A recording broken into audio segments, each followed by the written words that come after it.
Some of these late game fights are so chaotic. We're seeing good amount of Aeon disc as well being picked up, so that you have that extra bit of protection that you need. And it's also like in late game, if you think about Liquid's lineup and their heroes, they kind of have one round of fighting in them, and Extreme, they can afford having very long and drawn out fights.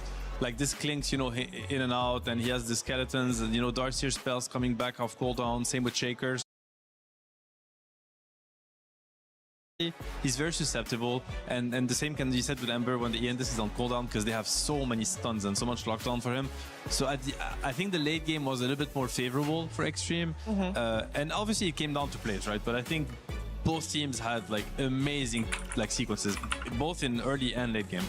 Yeah, let's go over the flow of the game a little bit, because this game started with a very even score in terms of the net worth. We had the slight lead for Team Liquid, but it was actually Extreme that made most moves in the early stage of the game. And Lacoste, you picked out a couple of those. Yeah, we wanted to see NTS play with the two supports. We wanted to see them focus slightly more on the mid, and this is exactly what they did. This is the time where NTS, like prior to 4 minutes, both of the one of the supports, and also because XXS at the time, he was jungling. This is the rotation that you kind of don't expect him to come. Like, he's here, and Misha's like, what the hell, man? Like, this is not supposed to happen. We should not have 3 heroes in the mid lane. And the other clips are also going to be showing pretty similar, like rotations coming out from, you know, playing around NTS, making sure that he's having a good time. And they are bringing in numbers again. Tofu slightly, like 1 second too late maybe to this engagement, but also getting another kill. And also just making sure that every single time, just bring the numbers, make sure that NTS is the one controlling the runes. This is not going to result in a kill. And I think in this engagement, Extreme Gaming wanted to take the trade where they said, you know what, we're going to grab a kill on Ember one more time. Instead, they didn't get the kill. And they also were probably thinking, we are not going to be able to get the rune because you are playing against the free farm Shadow Fiend who took your tower pretty much. And you also have 2 supports rotating. Even with these 2 XP runes taken by Team Liquid, they still were not ahead in terms of the XP. So very good thing from Extreme Gaming. These are some of the issues that they definitely needed to fix early on, and they did. Yeah, we wanted them to make the moves in the early stage. We talked a lot about that mid lane from both teams for this reason, and it's very cool that Extreme Gaming, they do exactly that. Unfortunately, Nisha on the receiving end of that. And then there were a bunch of moves that Extreme Gaming made, and they were good, and it looked like they were slowly building the momentum up. They pressured Team Liquid, and Team Liquid was just happily farming, and they did get a lot out of the map. And then at some point they decide, this is a good time to contest the Aegis. Yeah, it was, you know, there's like a second portion of the game, which I think like it was the complete turnaround. As you can see here with the net worth, like Extreme were very much in the lead. They win the fight, they kill 3 heroes, and they go for Roche. But you know, unfortunately for them, NTS has the not so great idea to walk uphill. You know, classic thing when you want to make sure nobody's contesting, but you know, great presence of mind from Mickey, gets to kill the Shaker. You know, this is a reminder of like not going for high ground plays when you don't need it. And essentially this is a 2 versus 5 where both like Mickey and Ace, they managed to kill 3 heroes, stop them from roshing, and they will actually secure the Roche for Team Liquid, which will result in a complete change of pace of the game, where like it went from being completely dominated by Extreme and having them pretty much, you know, 8k, 9k gold lead with Aegis, to the game being even and Liquid like bringing it back. And to me, that's always like the mark of like the greatest players out there. And you think of Mickey, they deliver when the stakes are at the highest. You know, the pressure's there. They're playing an elimination series against Extreme, 2 versus 5. They somehow clutch it. You love to see it, honestly. I think you're going to need that from every single player here in the survival stage. Like the players, the big names, the ones that we expect to perform, they're going to have to clutch it. Yeah, we want every player to step it up. Throughout last week, we've also been a little critical of Ace's performance, and I think this Centaur, Lacoste, he nailed it. Yeah, it gives me a lot of hope. This is the second time that he did it. The build seems pretty insane. Like, even though he was fighting into a lane that it's kind of hard lane for him. Like, he's playing with the double melee, but the build, it's working out. Like, you're always going to get this Helm of the Dominator, making sure you're getting the farm, you're getting the Stampede value out of your creep, and also just not necessarily being the initiator. He's like, yep, I have a heart, and also I have a second heart, just in case this one fails. But it did feel amazing, especially once you pick up the shard. The damage, it gets pretty ridiculous. The slow, the tankiness, everything feels good, and definitely think we are going to be seeing a lot more of this build. Yeah, and Okay, so it does double up the regen, Yes. basically. Why does that item work that way where no other item works that Dota I 2. wish I had the answer for that question, Shiver. Valve software at what is it, like gmail.com or what's the email? I'm not sure, but feel free. No, I mean, it looks very good. I'm sure we're going to see it addressed one way or the other.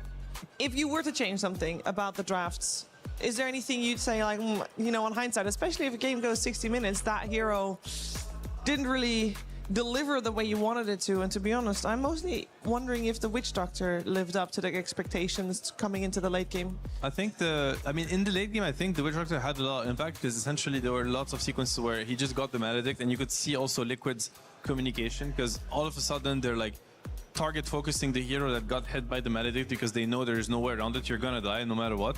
And it did have a lot of impact in late game. I think the mid game was a little bit tougher for the Witch Doctor, but it's kind of meant to be like that when you're on the losing end, especially because at the end of the day, it's a hero that needs to get close to the action to cast its spells, like whether it's Maledict or, you know, channeling the ulti. It was a tough Witch Doctor game, which again, nobody cares in a sense because Witch Doctor, the position 5, you can't really tell your team, guys, it was a bad Witch Doctor game. People are going to be like, please, let the grown-ups speak here. We need to talk about the SFs and the Clinks of the world. But it was a tough Witch Doctor game. Like, he's playing versus Earthshaker versus Darkseer. It's really hard to get too close. And every time he did, he just died from AoE.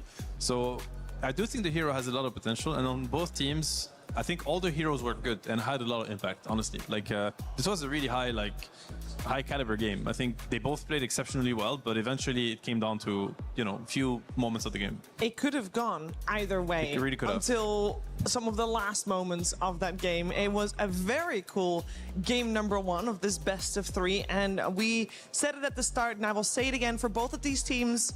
Getting eliminated in this spot is a massive disappointment, and one of these two teams will be eliminated at the end of this best of 3, and it's Team Liquid that is 1 game down. So we're going to see if they can step it up going into that second game soon. Before we check in with that second game, though, we're going to listen to XXS as he talks about how he feels about this matchup in particular. In the playoffs is cool. This ain't no regular thing. I came for the ring, you know what I mean. You see my name in the lights, better you right, I'm champion.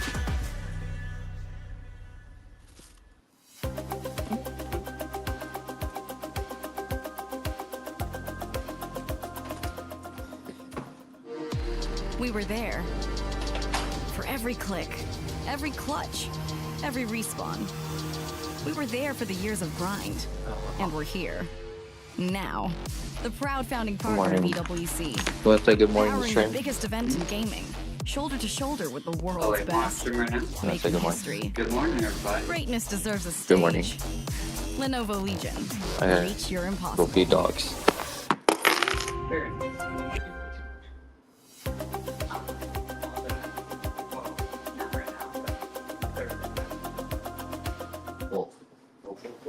Hello, I'm here with the XXS of I Extreme like that Gaming. one. I know you guys probably felt disappointed in your performance in the group stage, but you've got Liquid up next. It's a very difficult team. I'm curious how you think you'll fare. 那首先，你们在小组赛的发挥可能算是自己比较失望的吧啊，但是你们下面的一个对手就是一个比较强劲的战队——理亏战队了。那你们认为面对理亏战队，你们胜算有多少呢5-5开吧。I'll say that we're 50-50 confidence in terms of facing Team Liquid. Okay, great. You guys had a day off yesterday. I was curious I will what kind be of right improvements back. you worked on. Hope you'll be 昨天你们也休息了一天，你们有对你们的战术各方面进行任何调整或者进步吗？我觉得我们这2天进步挺多的，应该打得会比之前小组赛好很多。I'll say this couple of days we've actually improved quite tremendously, at least in terms of our training. So I think you guys will see a much better performance up against Team Liquid. That's great. Happy to hear that. I am curious how you feel as a player in stressful elimination stages like this. Obviously, you've been a pro very long, but I'm curious if you play better or worse when you're on elimination. 也想问一下，就是作为一个职业选手，就是在这种淘汰赛这种回家局上面，是否压力会更大呢？以及你会如何去应对这种压力，就是来促使你自己发挥得更好呢？我觉得完全没有压力吧，就把自己能做的做到最好就好了。Honestly, I'll say that I don't feel any pressure whatsoever at any stage of a game, even though it's an elimination series. And I'm just here to do my best and deliver my performance on the stage. Happy to hear that. Very confident from XXS. Well, thank you for joining me for the interview, and good luck in your match.